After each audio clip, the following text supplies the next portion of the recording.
Hi, I'm Lana. And I'm Sherri. Yes, you are. Woohoo. And this is Real Estate Tips with S&L.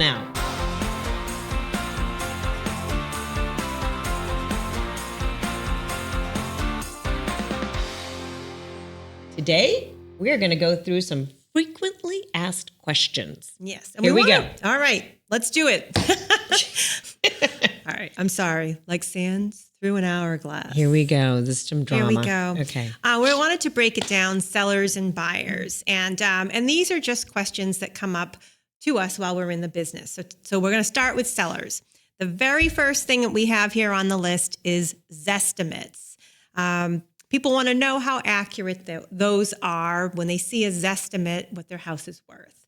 Lana, how do you answer that? It's data and it's information. It's just a little tool. So we don't know how long that information has been there. There's a lot of sites, not just a Zestimate, that people can go on and find. I have a tool on my website that people can go look on it. So this is just a tool to use to try to get a gauge. It's not, I would not say it's 100% accurate at all. No, I think there's even a disclaimer on their website that says maybe 20% accuracy. So, but I don't think it's a bad thing to have. It's a tool. It is a tool. All right. Is a pre-approval a commitment to finance? So it is not. It is not. I think that I've had situations where we've gotten to a point in the transaction after the seller has accepted the offer and the buyer was denied financing. That hasn't happened too often, fortunately, but there could be a number of reasons that it occurred. And when that does happen, the seller's question is, well, I have a pre-approval. A pre-approval is just that. It's a preliminary review of all of the buyer's information, and the commitment comes later. And the commitment is often a contingency. So no, a pre-approval is not a commitment. Yep. Okay. Personal property. I want to leave and I said fill in the blank. So I've got. I don't know. I've got some, a ping pong table in the basement or a pool table or a piano, and I'm going to leave that for a buyer. Here's my answer. I think that when we get to the point, there's oftentimes people say, I'm just going to leave this item because it came with the house when I bought it. Yes. My response is, if you think you're going to leave something, send me a picture and I will send it to the buyer to see if it's okay. Because nothing worse than going through the final walkthrough prior to the closing, which is usually the day of the closing, and you got to go back and clean out all the stuff because it's personal property. If we're talking about it along the way, let's say there's a home inspection and you're offering some items, then we could set those items up to look at and make a decision then. Right. But nothing worse than the last minute. If you're going to sell some personal property and you want to give it to the buyer as an option first and foremost, make that list, put the dollar amount, and then we can hand it because we're not there selling personal property. Right. But never make the assumption. Correct. Yes. Okay. Can I leave the old paint cans? That comes up a lot. Depends. In some cases, a buyer may find that it has value and will say, yeah, that would be great because then I can do some touch-up work. But I might have a buyer who says, I'm planning to paint it a whole different color because my color scheme is different. And now I don't want to be responsible for disposing of these paint cans. Yep. So never assume that they should be left. Always ask the question. Yep. Love it. All right. Next, walls having holes. I've got, 100 million photos hung up on my wall. And when I take them down, I'm going to have all these nails. Do I have to patch them? What do I do? So the small, tiny nail holes, for the small hanging, no. I don't think so. If you have a wall, I call it the wall of the wall of shame. Your family knows. I would say that yes, you're going to have to spackle. Usually if you take rods off and they have big holes or you have a big hole that leaves because you have the heavy screws to hold like a mirror or a TV stand or something you're going to take, yes, you have to patch that wall.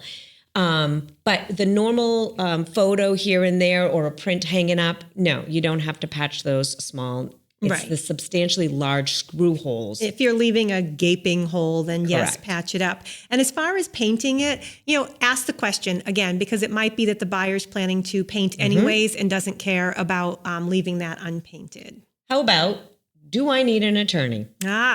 We are an attorney state. Can you as a seller sell your home without hiring an attorney? I'm going to answer with depends. It is always recommended that you have an attorney. The attorney is going to draft the purchase and sale on your behalf. They're going to prepare your deed. They're going to take care of a mortgage payoff if you have one. There's a number of things. Obstacles with title work. They can get past discharges. They can take care of things that would take you substantially longer, but also protect you for any legal issues. So I think that it would be misinformed to say you're not going to have misinformed, wrong word, whatever. Don't do it. Have an attorney. All right. Mortgage. Do I need to make a mortgage payment during the month that I'm closing? So I just had this happen. Technically speaking, most mortgage payments are due on the 1st. Most mortgage payments have a grace period of 15 days. So if you're closing at the end of the month, you're going to check with your attorney or check with your mortgage company. But technically speaking, when you request the payoff, it stops at that point. So I'm going to say it depends, because if it's at the end of the month, you might be going into the next month for an extension or something like that. Not that we're thinking of that. But if you're going to be during the grace period, absolutely not. The attorney will get the payoff. But usually what happens is when we request the payoff, it stops any further interest and you can take care of that payoff. And you don't need to make the payment. Great. All right. Here's the next question, Sherri. Okay. Do I get to keep the buyer's deposit if they're denied financing? Depends. You're wearing those depends a lot. Thanks a lot. I am not wearing depends. Sorry. But no, I would say you got to pay attention to the contract dates. There's going to be contingencies in the contract, and that it often includes a mortgage contingency. If we are notified that the buyer has been denied financing and it's within the contingency deadline, then their deposit gets returned. But if the buyers had financing commitment and that date has passed, and for some reason, I don't know, they went on a spending spree right before and their credit was crashed, was crashed. Whatever the reason may be, that there could be extenuating circumstances where you get to keep the deposit. Yeah. Okay. Now we get to appraisals. All right. I'm the seller and I want to get a copy of the appraisal report and I want to find out what the value of my home is. Can I have that? So the appraisal is done by the buyer's lender and the buyer pays for that. And so it's the buyer's appraisal. It's the lender's appraisal. The buyer gets a copy. Normally you don't, and sometimes you might. Generally, no. But I will say that it is important to find out, as a listing agent, I try to stay on top of it to make sure that there's been no issues with the appraisal. We generally get the information that the appraisal came in fine, or there's been no repairs requested or something like that. But it's very rare that we'll even get a copy of it. Right. And if you do get a copy, that's generally because of something bad. And you don't want a copy. No. Do you get a copy of the inspection report from the home inspection? So no, the buyer has done the home inspection, has paid an inspector to do this. They own that report. Now, here again, there could be a depends situation where they might come back and they want some repairs. And if it's something you've agreed to or you want to have that conversation, you may ask to see that section of the report and how it pertains to whatever you're negotiating on. But usually you don't see an entire, I guess it depends. You may ask for it because you want to work with the buyer on the repairs. But in most cases, no, you're not getting a copy of the report. We're running out of time. Here we go. All right. Smoke certificate. Do I need to replace my smoke detectors? Well, maybe. Does it depend? I'm not using that word. Okay. Maybe, but we do need to provide, as the seller, you do need to provide a smoke certificate, and it is by law. So if your detectors, carbon monoxide are not there, but the detectors are outdated, yes, you're going to have to replace them. I will recommend that you contact the fire prevention department in your town. They are there to help you, and they will let you know what you need. All right. All right. Great. Okay. When do I shut off the utilities? Don't shut them off. No! Don't shut them off. You need to have your electricity on the day of the closing.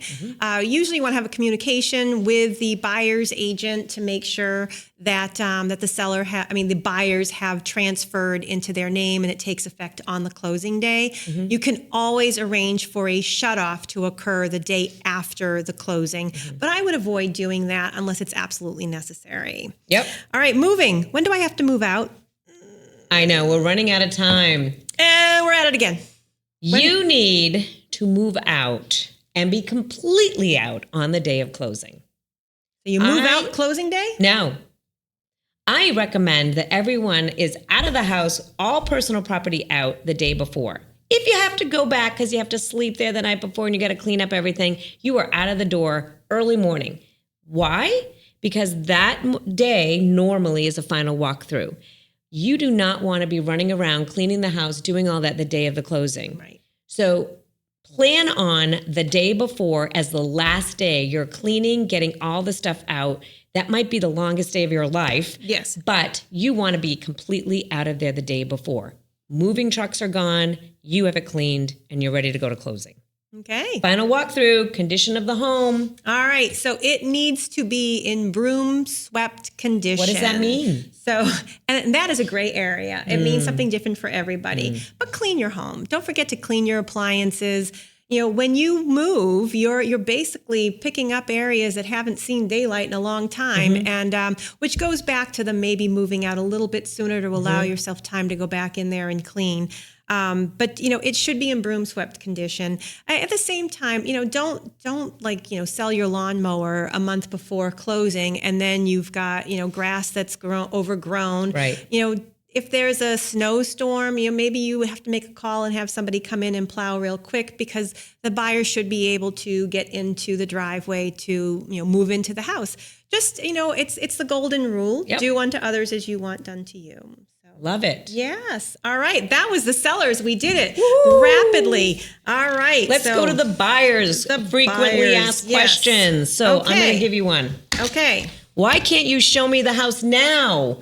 Getting pre-approved won't be a problem. I can do it. I know. Show me now. So if you can find an agent who's willing to show you a house without having seen your pre-approval in advance, then you need a different agent. I'm sorry, I'm just going to say it. You know, nothing worse than finding your dream house and you've got 30 minutes to get your offer together because there's already an offer on the table and you didn't do your due diligence. You're not going to get your pre-approval that fast. Just get it done beforehand. There are steps that you do first. Okay. All right. Deposits. All right. Why am I putting down a deposit? Isn't that the same thing as a down payment? Well, it's part of your down payment because you're going to put a deposit down and it's going to come off the full down payment that you're required to at closing. But what is the deposit? It is finalizing your contract, which is the offer and the purchase and sale. You need earnest money to bind the contract. So you're putting that offer down and you're putting your deposit down. That's coming off the down payment at closing. Sounds complicated? It's not. But you're also showing the seller that you are putting a risk down. You want to buy this house. I'm willing to put this down. Generally speaking, I like to see 2 to 5% down total for deposit. And you're saying I'd like to put this down at the purchase and sale because I really want this house and I know that I'm a solid buyer for this house. So yes, it is part of your down payment, but it's also binds the contract. All right. Okay, here we go. Listing agent. I don't want to bother my buyer agent. Can I call the listing agent? Please don't. Please don't. So your buyer's agent is there to work with you, for you, and represent you. when you decide to bypass your agent because you don't want to bother them, you think you're being nice, but you've now taken away the ability for your agent to represent you fully. And they want to be bothered. I say it like that. I want to hear from you if you're my buyer. I don't want you going directly to the listing agent. So please don't. Okay. So let me just put this one back on you because this is kind of comes together. Can I put an offer on a home I saw at the open house? So absolutely. Yes. Now, an open house is something that you might be going to see without your agent, and sometimes I've had a lot of open houses where the agents are coming with. It really just depends on, everyone's schedule. But if you see the house and you want to put in an offer, you're calling your buyer's agent. And yes, you can put an offer in. Don't do it directly with a listing agent at the open house. Okay, next. Yes. All right. Inspections. Can I have the seller make repairs after I do a home inspection? Of course you can negotiate and ask. Will they? I don't know. But yes, we do not want to do a little list of 1,000 things. We want to look at the things that are safety, structure, something that could affect the marketability of the property, but also the safety of the property. So we're not going to do a long laundry list, we call it, but if there is something significant and you want to ask the seller to repair it, of course we can ask for that after the inspection, as long as it's during our time period for the contingency. Great. Here we go. Move in early. Can I move my furniture in before the closing, please? So, usually, no. I almost said depends. I know. I can see it coming. It's not a good idea. You're basically putting your personal property in the care of the seller, and there's nothing that's protecting it. And in most cases, it's not recommended, and that doesn't mean that there aren't extenuating circumstances. I would say that we actually recently had on the move mobile storage on here, Dan and Tim, who offer a great service. Maybe you're just moving your stuff onto a storage unit, and then having it delivered to the house, after the closing. So I would avoid that if at all possible. Yep, I agree. All right. Buyer's agents, how do you get paid? Several ways I can get paid. I can get paid directly from my buyer. I can ask for the seller to pay it, or I can even ask the listing agent to pay it. All right, great. Easy peasy. Do you have a site where I can get listings? I don't know where to find the listings. I think that there are so many sites that are out there. We talked right away about Zillow, and you've got, Realtor.com, Homes.com, all of those. Those are great spots. But we also can set you up on MLS, and then you're getting notified when something hits right away. Price changes, coming back on market, things of that nature. But there's multiple locations. I like using MLS because you can also put like little hearts next to a property that you liked, and I'm going to see all of that. And so I do prefer that personally. Yeah, like that. So, okay, price. I like a house, but how do I know it's worth what the seller has for a list price on it? Well, that's my job as your buyer agent. Yay. I am going to make sure the value is there because that's what my job is. So I'm going to look at some comparable sales. I'm going to see where it comes in. And I'm also going to talk to the listing agent of what the type of activity is going on. So if there's multiple offers, maybe we have to talk about value. Maybe we can't go below. Maybe we have to go a little above. But I'm going to do that homework for you to let you know what the value, how the value is with the list price, and see where we can go in. Great. Yep. Okay. Now, utilities. When do I put my name on the utility account? All right. So we did just talk about this for the seller. So you as a buyer, you want to make sure that you're transferring those utilities. Set this up before the closing. Contact the electric company. It's if you want cable, internet, gas, all of that. Set it up in advance and have it take effect on the closing day. Yep. Okay, Great. then you have no interruption in service. All right, deposits. Am I going to lose my deposit if this deal doesn't go through? Maybe. Does it depend? So, as your buyer agent, remember, I'm going to be watching the time frame. You have contingencies within your offer and your purchase and sale agreement. So, I'm going to watch that. But there are time frames available. So as long as you're staying consistent and watching the time frame and we comply with all of that, no, you're not going to risk losing your deposit. If you go beyond and we're not speaking, getting an extension or talking with the listing agent and seller, there may be an opportunity that the seller keeps it or you lose part of it or whatnot, but we're trying to avoid all that. I generally don't see that happen very often. But could you lose your deposit? Yes, there's a risk of losing it, but not when you're working with your buyer agent to make sure that the timetables are watched. And we're going to take care of that for you. We are. So here's the last one. Yes. The lawn isn't mowed. And it's still, we still got sand. Time. Okay, All right. so let's milk this out now. All right. Yeah. The lawn isn't mowed. There's stuff left in the house.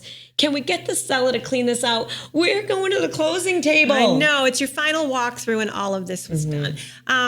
There needs to be a conversation. This is where, me as your buyer's agent, I will contact the listing agent. I will let them know about these things that are left behind. We absolutely want to work with you to make sure that you are getting the home in the condition that you're expecting it on closing day.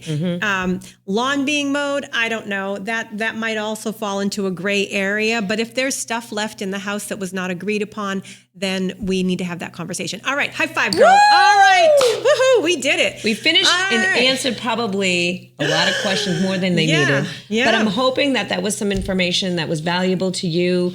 Please reach out to us. Is there any further questions, thoughts, comments to us, but also anything you want us to bring up on a podcast, we'd love to share. Any information we can get. Right. We are here to work for you. We represent our clients fully, wholeheartedly, and we are your resource for anything real estate related. Blah, blah, blah, blah. Okay. Find us at Coldwell Banker in Leominster, and please subscribe and like and follow us on wherever you listen to podcasts. All right. Thank you. Thank you.